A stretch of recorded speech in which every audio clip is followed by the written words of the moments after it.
As Cubans swelter under the summer sun, life for many people is about to get both hotter and harder. State-owned enterprises, from shops to banks and offices, are now without air conditioning for part of each day. Some are also closing early to save energy. Fuel supplies are being cut by more than a quarter, putting pressure on already strained public transport.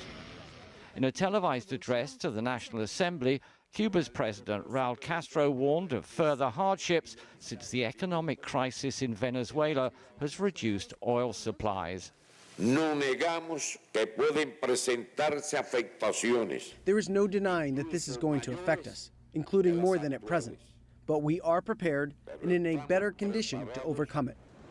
The aim of these energy-saving measures is to avoid prolonged domestic blackouts, not seen since the 1990s following the collapse of the Soviet Union.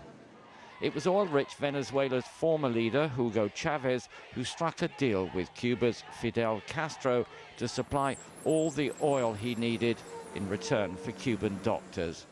But his successor, Nicolas Maduro, faces an economic crisis of his own, and according to the news agency Reuters, shipments of crude oil and refined products have been reduced by 20%. These austerity measures come at a time of rising expectations, when most Cubans were hoping that renewed relations with the United States would help improve the economy.